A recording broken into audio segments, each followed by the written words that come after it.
The HODLing is getting painful for people. I know some people, as we all do, I'm sure, personally, who are, and they use the word, which drives me crazy. I'm talking to people about it. They're like, so I'm just going to continue to HODL. It's like, at least say HODL. The advice provided on this podcast is general advice only. All statements made are considered by the participants to be accurate, but accuracy cannot be guaranteed. It has been prepared without taking into account your objectives, financial situations, or needs. All participants in this podcast, including guests, may have a financial interest in any or all of the products or services mentioned. Before acting on this advice, you should consider the appropriateness of the advice, having regard to your own objectives, financial situations, and needs. If any private products are detailed on this podcast, you should obtain a product disclosure statement relating to the products and consider its contents before making any decisions. Where quoted, past performance is not indicative of future results. Recorded July 17th, 2018. It's Money Path Podcast with your hosts, Bob Iacchino and Mike Arnold, founders of Path Trading Partners. Go to pathtradingpartners.com and download MotiveWave for your 14-day free trial. We're going to join Bob and Mike with a conversation of news and the markets. So what I keep hearing is, I guess there were bank earnings that came out? There were. So remember when, what was it? There was a specific, so it was so long ago, I don't remember. There was a specific company that was the official start of earnings season. It began with an A. Yeah. Wasn't it Alcoa? Yeah, it was Alcoa. That's what it was. So like Alcoa's coming out. That's the official start. I don't even think they talked about Alcoa. I don't even know if it came out. I haven't even heard. I mean, I never hear Alcoa mentioned anymore. But that always was earnings season's kicking off tomorrow with Alcoa. Well, we had the XLF rising into this first tranche of bank earnings that came out. Tranche. It was a tranche because it was J.P. Morgan. It was Citigroup, it was Wells Fargo, and then in the super regional category, it was PNC. So let's talk about PNC first because that's the only stock that rose. What's a super regional? Super regional is a regional bank that's bigger than just a regional, but it's not a money center bank. Like the money center banks are Bank of America, Citibank, JP Morgan, Wells Fargo, where they're essentially in every state in the union for the most part. PNC is more of a super regional where they're in certain areas, but they're not in others. And then you got your like BB&T, who are just in like Pennsylvania, or there's a couple in Texas that are just regionals. So PNC to me fits in the super regional. They're not one of the money center banks. Gotcha. But let's talk about them first because they did the best. They were the only stock that ended up on the day. As I mentioned, the XLF, which is the financial sector ETF, was actually rallying into the earnings, which we hadn't seen in quite a while. Now, we have seen a lot of talk of everyone saying you need to buy the banks, the banks just don't perform. So 3 of the 4 beat. PNC beat. Their pre-share earnings were $272, which beat the $258 estimate. The stock ended up rising 33 cents on Friday to 138.32. I haven't looked at the chart. My God. Well, what's interesting is it was up from the prior day's close but it was still closed down for the day of earnings. It had sold all the way down. It was a very bearish initial candle. It had sold all the way down to 130. It opened at 138.90. Yeah, it opened at 138.97. It dropped all the way to 135.25. Then it rallied to close at 138.32. So it was still down close on the day, up close from the prior day, and rallied back, but still did not recover all its losses from that day. But it was higher than the step in. I'm not seeing the revenue number in here, but it definitely beat on revenue as well. I don't see the numbers, but they're not that important. It's important to know that like consumer lending grew 1% from a year ago. Net interest income grew 7%, which is interesting to me because rates hadn't really moved that much, but that just goes again with total deposits and lending growth grew. So, but also their corporate tax rate their effective tax rate for the second quarter was 18% compared to 26% a year ago. So people aren't buying the banks. I'm not sure why. I mean, they're making a ton of money right now, but the stocks just aren't going up. So going back over to like the three bigs, which would have been JP Morgan, Citi, and Wells Fargo, and start with Wells Fargo, who missed. They reported 98 cents a share. Estimates were 112. Revenue of 21.55 billion. The estimate was 21.567 billion. And average deposits fell 2% for them. Community banking revenue fell 1.2%. And average loans dipped 1% for Wells Fargo. So they didn't do well at all. I, again, haven't looked at that chart either. I haven't looked at any of the charts. So I don't know how Wells Fargo did on the day. Do you have it in front of you, Mike? Yeah, Wells Fargo, let's see, it opened at 54.74, traded all the way down to 53.63. Then again, a bunch of buyers stepped in and it closed higher for the day, still down from the prior close. Okay. So because it gapped so much lower, but it closed at 55.36. So we get a lot of these long-legged candles. You know, this one actually has a green up body. What's interesting with Wells Fargo, it has been making a series of slightly higher highs and higher lows. So it's minorly bullish, if you can call it that. It sort of stalled out before this earnings season as 200-day moving average. Citibank not looking good at all. Citibank, the chart? Yeah, it's in a big horizontal congestion, but every time it tries to rally, it gets sold. Trading at 67. JP Morgan. Well, here, let me talk about Citi's earnings. They beat Citi. Yeah, they beat as well. Mike just said the chart doesn't look good, but they beat as well. 163 versus an estimate of 154. 18.47 billion in revenue. Estimate was 18.43 billion. Reuters had an estimate of 18.51, but the consensus was lower than that. So they beat against the consensus, but Reuters had a higher one for some reason. Equity market revenue jumped 19%. Global consumer banking revenue rose 2%. Average loan revenue grew 2%. So they had growth everywhere. Not seeing an effective tax rate on this one, but I had heard before that it was going to be right around 19% for Citi. So how's the JP Morgan chart? Looks bad too? JP Morgan is not, it keeps hitting its 50-day declining exponential moving average. It is not looking great. If it can get a close about above 108, that would be better for it. But none of these really have chart patterns you need to rush in and buy. It's like, oh, this thing's going to take off anytime soon. It's all just sit on your hands and wait. And then once they've stopped going down, let's put it that way. But JP Morgan beat as well. Their EPS rose 26% to $2.29 a share. The estimate for them was $2.22, and their revenue climbed 10%, $28.39 billion. Also, 21% on their effective tax rate versus 28% this time last year. Their average core loans rose 7%. Although their home lending dropped 5.5%. Their fixed income revenue, this was one of the surprises because that's trading revenue, grew 12% to $3.5 billion. That was helped a lot by rebound in commodities because they still have a commodity unit. And their equity market revenue jumped 24% to $2 billion. Consumer and community banking revenue grew 10% to $12.5 billion. They seem to be the recipient of a lot of Wells Fargo's disgruntled clients. Their commercial banking revenue climbed 11%, and their asset and wealth management rose 4%. They're closer to Bank of America in terms of their business models. Bank of America is next week. So I would assume JP Morgan Chase and Bank of America would be the benefactor of Wells Fargo's problems.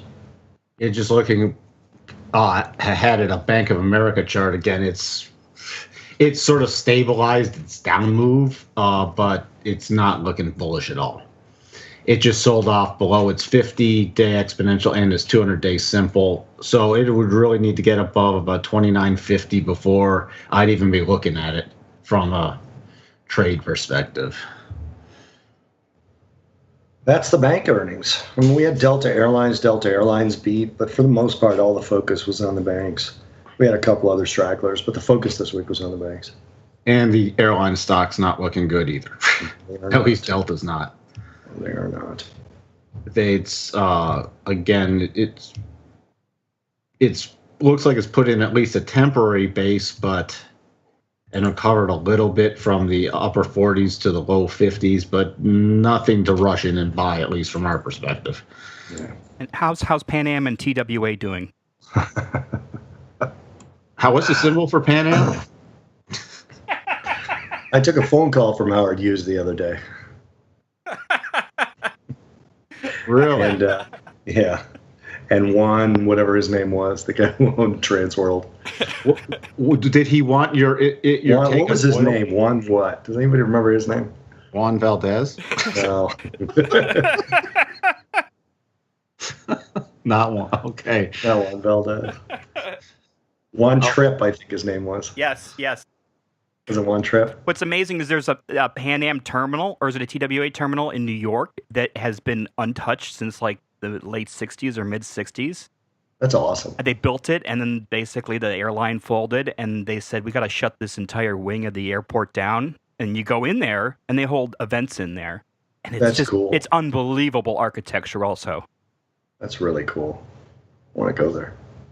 So all these people are calling you for your take on oil. Yes.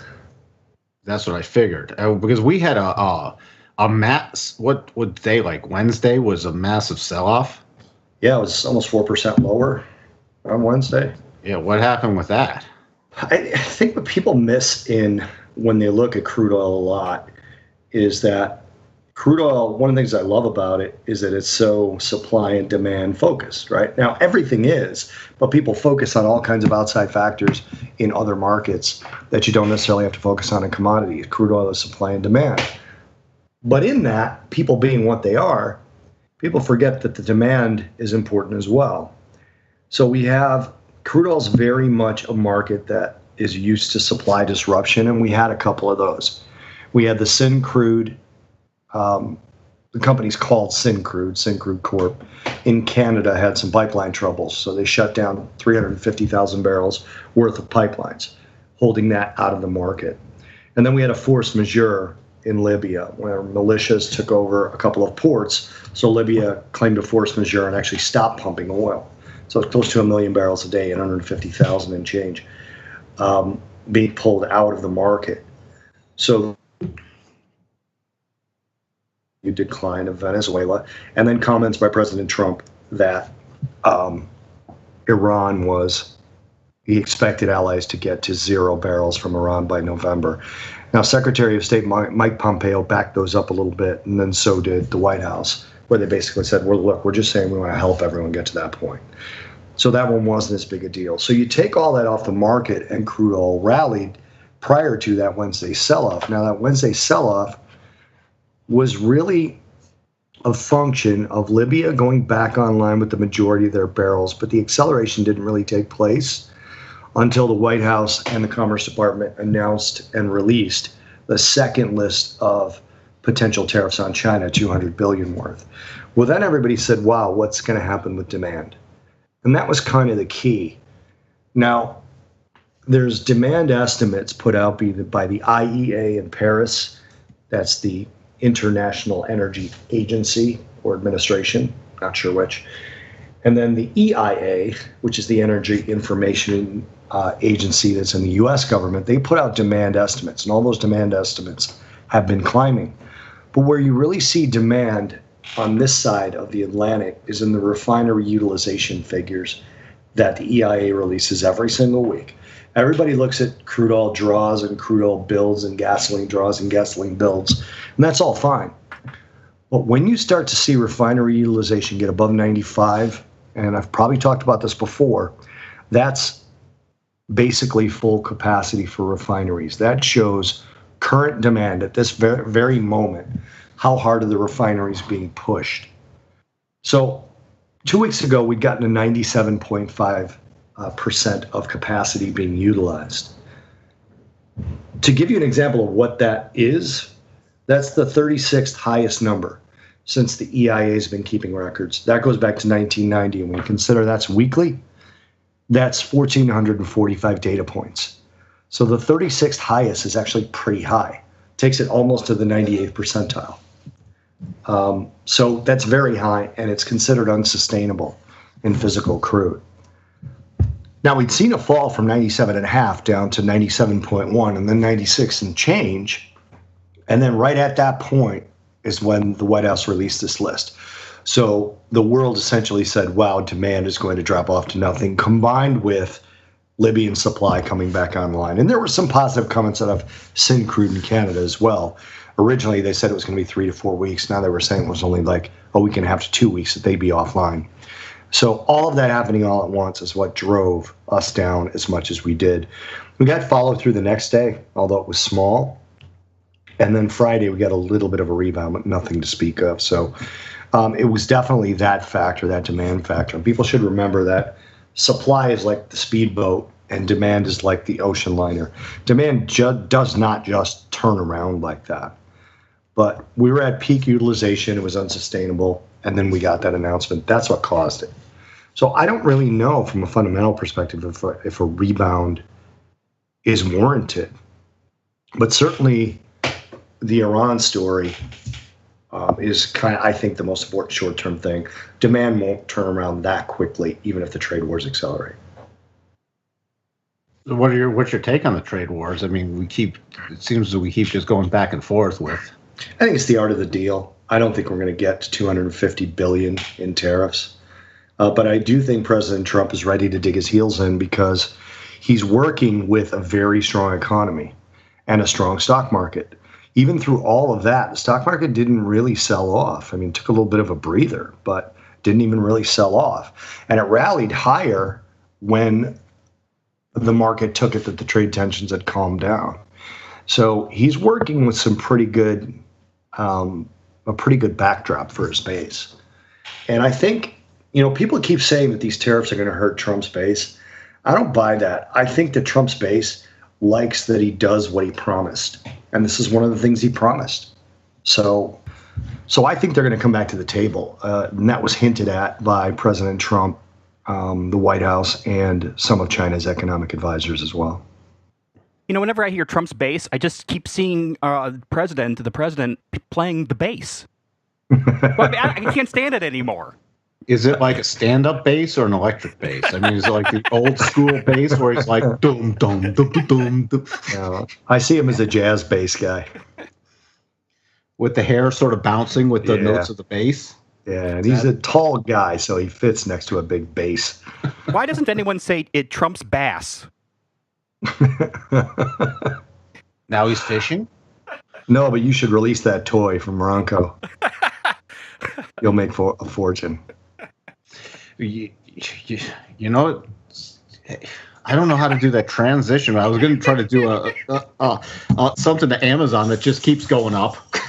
Have you seen Amazon's chart? I'm going to look at it right now. I know it keeps going up, but I haven't looked at the chart. It's new time highs, right? It's all new time highs. It's new time highs. That's Amazon's right here. And wow. It is awesome. I mean, Amazon, let me look at when you get, this thing's going slightly I'm waiting for the bigger pullback at time, but we just keep having, when it goes into the weekly rotation zone, it's just like, okay, buy it. Okay, buy it. Because it just keeps going up. And that's going to work. I'd rather have people like buy the dip like in Amazon or even Facebook, which has made an all new time high or a new all-time high or some kind of high this week at 208.43. That's another one that just keeps marching along. I'd rather have them buy those than Tesla. Going back to 2016, Amazon has only had 11 down months. And they are very small down months. They've had some really big up months. I should look at it.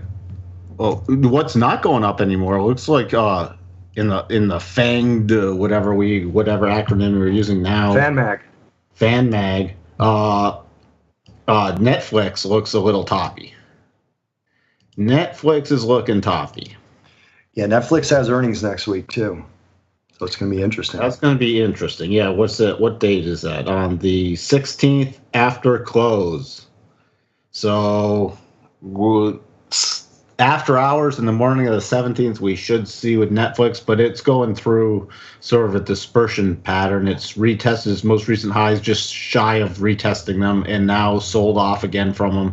Key supports looking like about 380. So that's going to be interesting where we open. If it opens in a bearish mode, if it drops below 380 or not, it's going to be interesting. Yeah. Speaking of interesting, it's again the stock I would not be a buyer of the dips, even though the dips like to buy this one. I have an idea. I know what you're going to say. Well, hey, Tesla formed a really nice daily double top with the first target being 296.55 and the this week's low. Or was that last week's low? It was last week's low. You didn't have a show last week because of the holiday, but last week's low was 296.22. So my target was 296.55, 296.22. Now it's trading 318. That anytime this thing drops below 300, it's like people is like, oh, it's a bargain. It's a bargain. But we've had a lot of people want to know why we somewhat focus on Tesla. It's like if we had a podcast in the early 2000s, what would have been our company de jour, sort of our soap opera story from the early 2000s that we would have focused on, Bob? Pets.com, Webvan, Enron, all the stuff that get, they blame the short sellers, they blamed everything. It's Tesla's replaying this. And last week we had his chief engineers now left. Executive departures in the last 2.5 years are 85 total, and this year alone, these are executives of 20. By the way, Tesla buyers will soon lose the $7,500 EV tax credit. It's cut in half on January 1st because that's interesting. They surpassed 200,000 vehicle deliveries. What else? Canada phased out suddenly. It just eliminated Ford, their mayor. It just eliminated the vehicle credit, and all these people are like, but my car's getting delivered next week, and the credit's like, it was $14,000, it's just gone. They just completely eliminated it. Yeah, and all these people are on Twitter and everything, I can't afford my car now. Well, you shouldn't probably be buying, if you're dependent on a tax credit to afford your car, probably not the best car to be buying.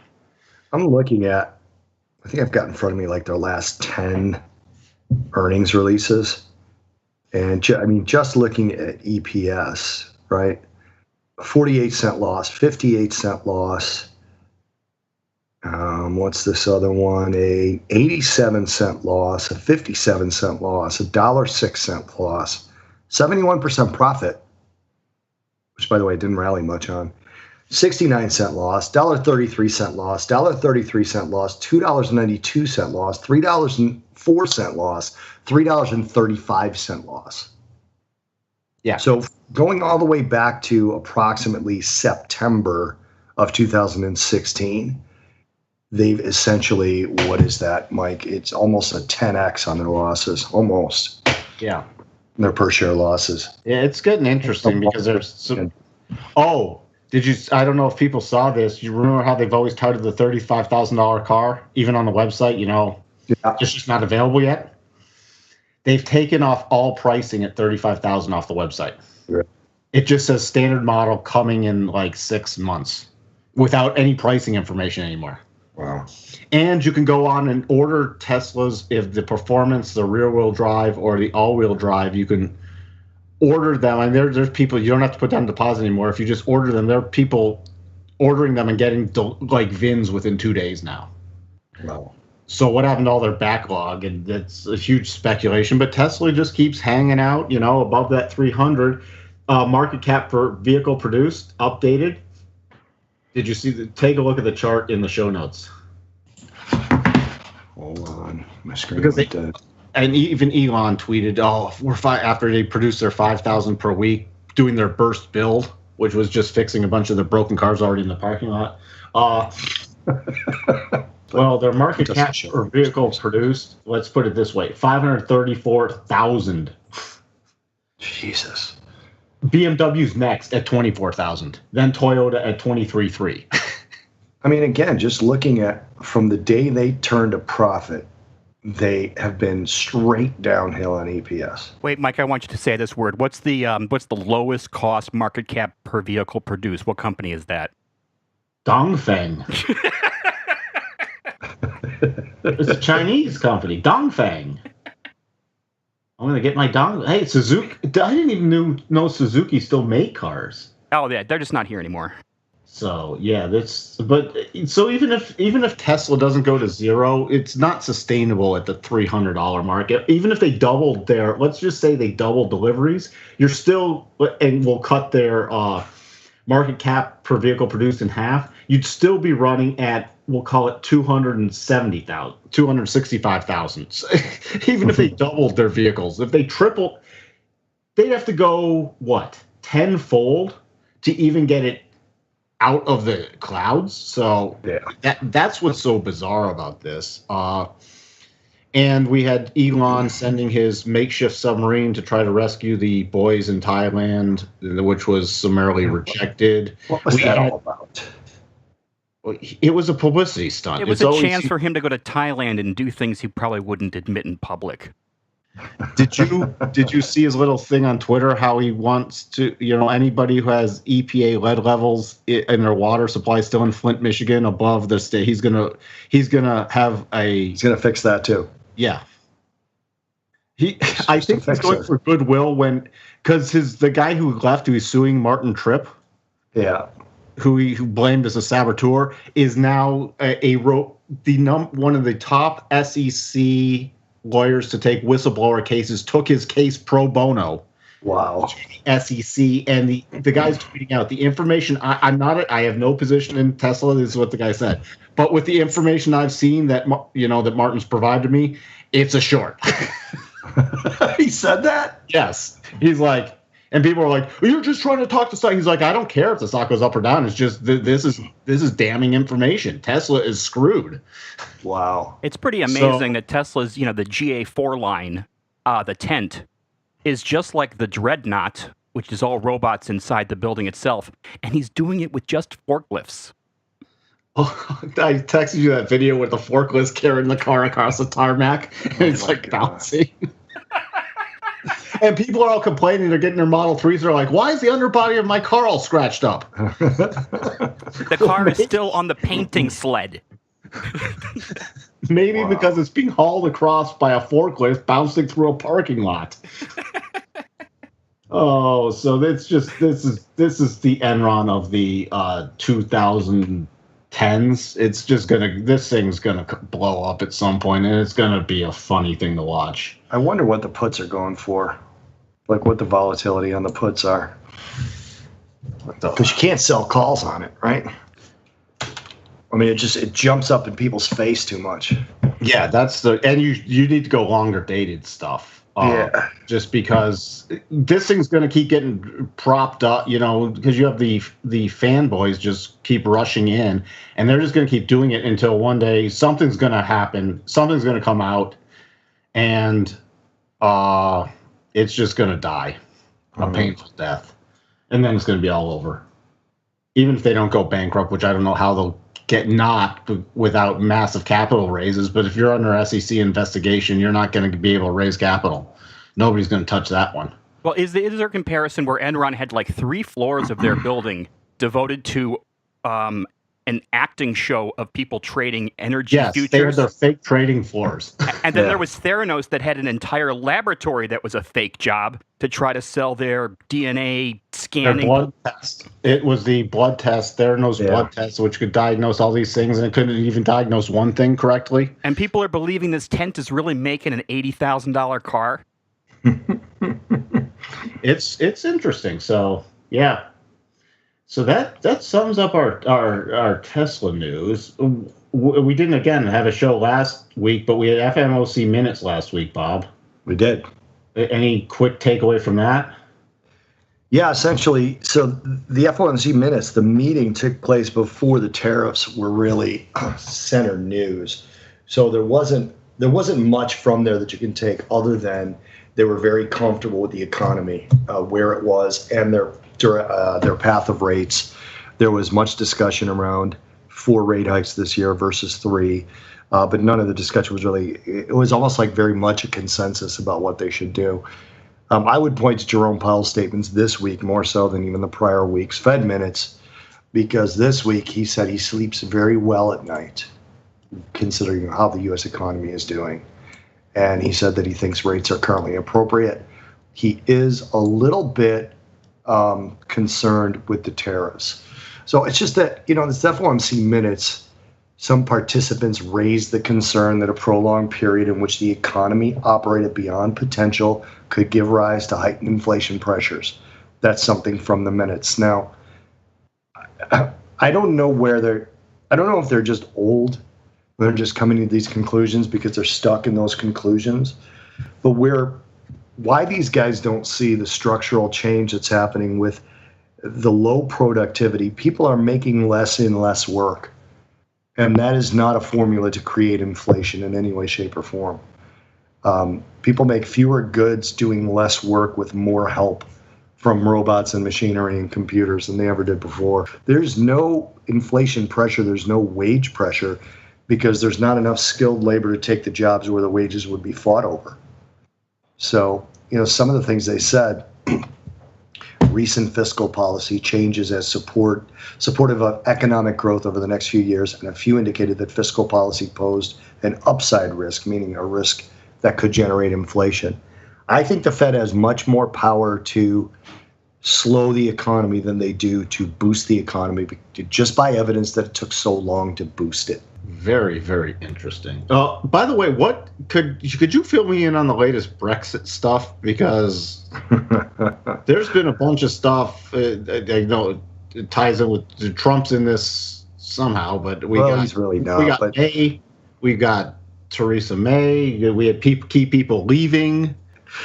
The EU is definitely they have this air of aristocracy about themselves. They have this sort of undeserved privilege. I hate to use the word privilege in this day and age, but they just sort of walk around like they're all some sort of royalty or aristocrats. And it's stupid because they're not really that powerful globally, even together.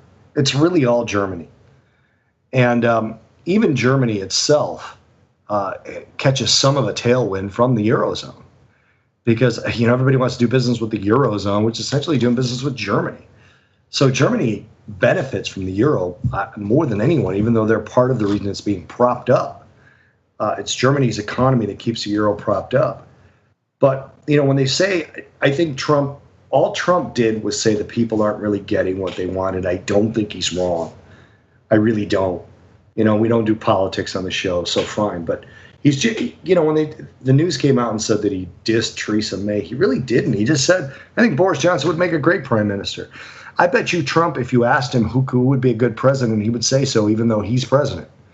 Afterwards, he said we have a special relationship, a different level of special. They're always holding hands. And he said she's doing a great job, too. They asked him if Boris Johnson would make a good prime minister. He said, I think he'd make a great prime minister. He didn't say, I think they should get rid of Theresa May and put Boris Johnson in. I just think his point was Boris Johnson is him. People vote for something and they should get it, and he doesn't think they're getting it with a soft Brexit. That was, to me, an opinion, and he was asked a question. And the fact they got on him about that, I thought was horseshit. But the soft Brexit is, I don't know that the people voted for a hard Brexit. They did not vote for what Theresa May is trying to give them, which essentially is a completely separate country that follows the EU rules. So essentially, you're the EU. She's really in trouble politically. She's in a ton of trouble, Mike, to put this part in the show. She's in a ton of trouble politically. She lost 3 people who, 2 of which were part of the Brexit campaign, 1 of which was part of the Remain campaign, but switched once he saw the will of the people. Those are his words. And they all resigned, given what Theresa May is trying to get passed. So it's a Brexit that's not really a Brexit. So she's in trouble, and she needs to shore up her support, or she's probably gone. Does this whole Gazprom stuff in the news make any difference to oil? You talking about the Germany one? Uh-huh. The Germany-Russia one? It doesn't necessarily make, because it's a natural gas pipeline, so it would affect natural gas pricing. But no, a market-based no, because the prices we see are U.S. natural gas and U.S. crude oil. So like, for example, I mean, obviously we could trade Brent crude oil if we wanted to, but mostly on this show and everywhere else, as we go, the conversation's about WTI, West Texas Intermediate crude. So the spread between Brent and West Texas has been very interesting. It actually went negative this week. There was actually a brief point in time where WTI, it was intraday, it was not a closing price, but intraday, WTI actually was briefly higher than Brent, which is completely unheard of in any sustainable way. It shouldn't be. But there was just going to be such a supply of Brent and a tightening of WTI based off of the constraints of transit of WTI that it temporarily, the speculative nature of the front month, switched those two. No, the gas problem is it's a political problem, I think, but it's just not going to affect our pricing.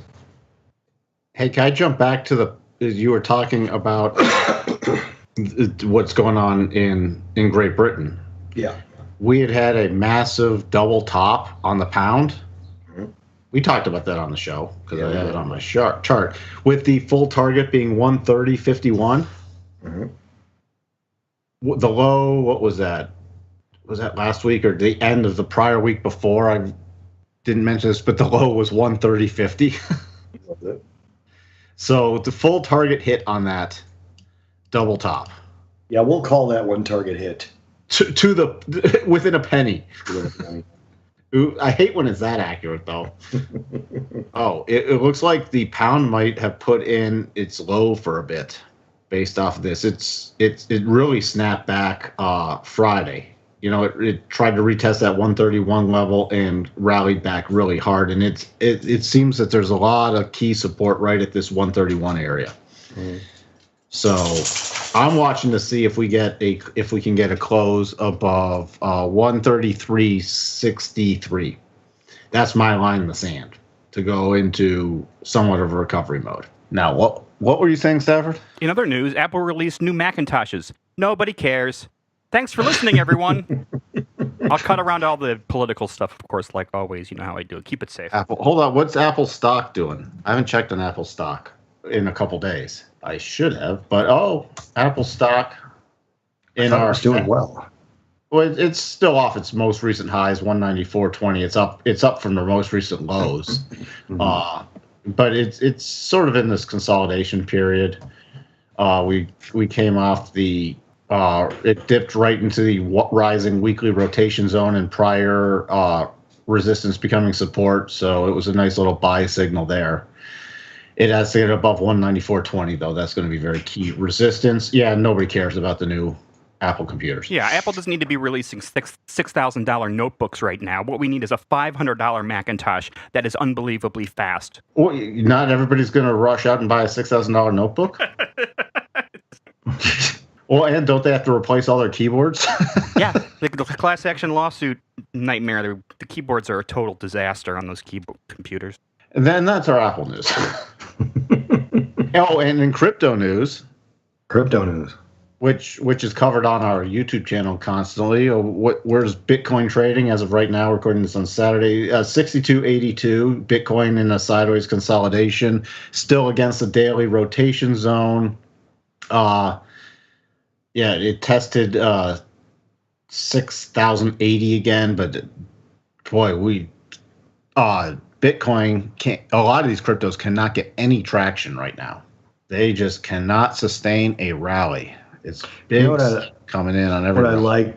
What I liked in crypto news this week was that South Korea decided to put together a bunch of new legislation to sort of help with the regulation of cryptocurrencies, ICOs, the trading of cryptocurrencies, and I like that because, again, there needs to be a catalyst in cryptos. Otherwise, it's gonna be one of those stories that just temporarily dries up. I still believe in the medium, to be honest. I still believe in alternative currencies based in blockchain. That's just my stance. But it needs a catalyst and something like that, to where if you have a country who puts out an example that this can be done and this can't, those kind of things are good. As long as they, so I actually like that news. And so many of the fraudulent and silly coins are just getting totally washed out. So it's consolidating the marketplace into, that's why pretty much we just follow the top 15 market cap coins. Yeah, the culling of the herd is the phase we're in now, in my humble opinion. Yes, which is very good. That's why I don't mind. I don't mind if it goes lower. You just wait for the high probability buying patterns, and you don't just hodl it. Right. Yeah. So this is actually a good thing, I think. Yeah. Again, using one of the videos we create, Mike and Stafford create, but I get credit for as well. A friend of mine wanted to know what was going on with Litecoin, and he said he's almost back to break even. This was a couple weeks ago. And I said, well, I can listen to the YouTube channel, or I can send it you there, and you could listen to it. He goes, I'll go there. Calls me back like 3 days later. Got out at slightly above break even. Really happy. Almost sold the high of the move. I'm like, perfect. Thanks, we had a double top on the 4-hour charts. I put out the video in Litecoin. We had a double top, which we hit all 3 targets and then went slightly below. Mm-hmm. And now it's just in a horizontal. I was actually going to do another update on IOTA and Litecoin, but yeah, some of these patterns are super reliable. That's why when you see it, when you see a double top pattern, at least put your stop right where if the double top triggers, you're out, and then let it go down. And if you want to buy it back, buy it back. But don't just say, "Oh, okay, I'll just wait." I'm gonna hodl. No, we're not going to hodl. I mean, geez, where was Litecoin? 300 and something. Yeah, but Litecoin has not traded at these levels. Hold on, let me see. Litecoin, the last time it was at these levels was back at the end of November of last year. Wow. So every big run-up you had, after Thanksgiving, going into the end of the year, it's back to where it was last Thanksgiving. Really? Yeah, it's the chart. Remember what the NASDAQ chart after 2001 looked like? Mm-hmm. Remember, huge run up, then it was drop, little rally, drop, little rally, drop, drop, drop, drop. Exactly. These have not played out any differently. They got way too run up. They went vertical, and now they're getting back to, key support that they were at before all the big run up. So that's what's fascinating. And when they trigger a nice massive bottoming pattern on a daily or weekly time frame, that'll be a good position at some point then to get in and do more of a hodl. Okay, we have a massive bottoming position triggering. Now I'm going to not just trade my position. I'm going to keep some for the long run. But we don't have that pattern yet, so we have to tradle. New word. And that's all I have. New word, tradle. Tradle. Oh, and Twitter blowing up right now. Twitter with tradle? No, Twitter blowing up at Elon. Oh, about what? It came out that he donated $34,000 to the GOP. It was for lobbying stuff. It's because they were talking about. Remember getting rid of the tax credits on. Yep. Well, it just came out that he was donated like $34,500. So a bunch of people in the Twitter forum, I'm canceling my car. I'm selling the stock. He's a traitor. I thought he cared about the environment, and now I want out.